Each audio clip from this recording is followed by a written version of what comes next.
আপনাদের সঙ্গে একটা ইন্টারেস্টিং জিনিস শেয়ার করি। এই যে আমি যে রাস্তায় দাঁড়িয়ে আছি, এটা বাংলাদেশ বর্ডার, বাংলাদেশের একটা রাস্তা, ঠিক ইন্ডিয়ার বর্ডারের পাশেই দাঁড়িয়ে আছি। দেখেন, এই যে বাংলাদেশ,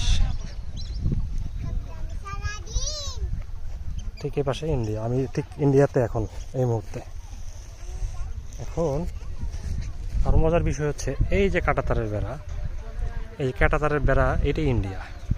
এর এই পাশে যে একটা জমিদার বাড়ি দেখতে পাচ্ছি, এটা ইন্ডিয়ার জমিদার বাড়ি। এটার সামনে সম্ভবত ফ্রন্ট সাইড, পেছনে পুকুর ঘাট। ঠিক পুকুর ঘাটের পেছনেই এই কাঁটাতারের বেড়াটা দিয়েছে। তার মানে কি, যে আমরা এই যে বাংলাদেশের রাস্তা আর এই যে ইন্ডিয়ার বর্ডার। দেখেন, এই যে ইন্ডিয়া কাঁটাতারের বর্ডার, এটা হচ্ছে বর্ডার এরিয়া। এটা কোথায় আমি দেখাই দিচ্ছি।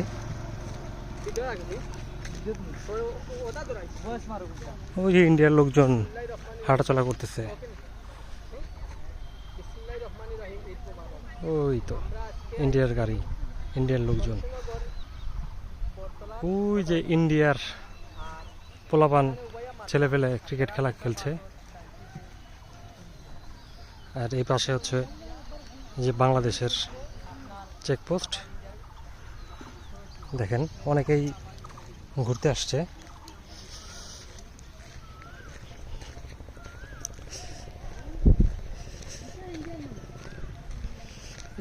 এই চেকপোস্ট দিয়ে পাসপোর্ট নিয়ে কিন্তু যাওয়া যায়। এটা ত্রিপুরা মিজোরামের দিকে। এখানে কুলাউড়া, এটা দেখেন কুলাউড়া ইমিগ্রেশন। এটা হলো কুলাউড়া ইমিগ্রেশন। এখান থেকে আপনার পাসপোর্ট ভিসা নিয়ে যেতে পারবেন ইন্ডিয়াতে। ওই ইন্ডিয়ার বর্ডার।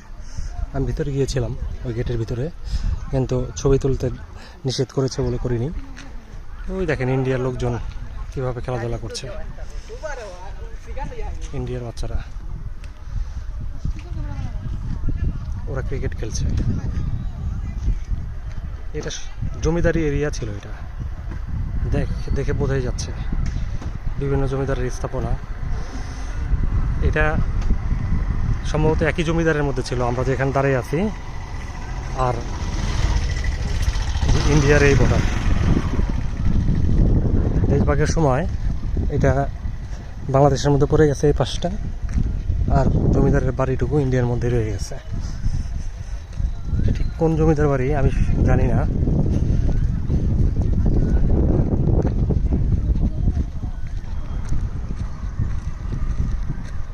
এই রাস্তা দিয়ে ত্রিপুরা মিজোরাম পর্যন্ত যাওয়া যায়। সামনে একটা ব্রিজ আছে,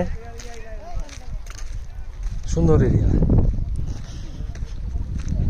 ঈদের দিন বছরে একবার এই যে মাঠটা দেখতে পাচ্ছেন, এই মাঠের মধ্যে বাংলাদেশি লোকজন যায়, আর ওই পাশ থেকে ইন্ডিয়ার লোকজন আসে। যদিও ইন্ডিয়ার জায়গা ওইটা, ও মাঠটা। মিলন মেলা, একটা মেলা হয় বছরে একবারই, আত্মীয় স্বজনের সাথে দেখা সাক্ষাৎ করে। আর এমনিতেই ভারতীয় লোকজনের সাথে যে বাংলাদেশের লোকজন এখানে দাঁড়াই কথা বলতে পারে। এখানে দাঁড়াইলেই এরা কথা বলে, এই রাস্তাতেই কথা বলা যায়, অল্প ডিস্টেন্স। খুব ইন্টারেস্টিং জিনিস।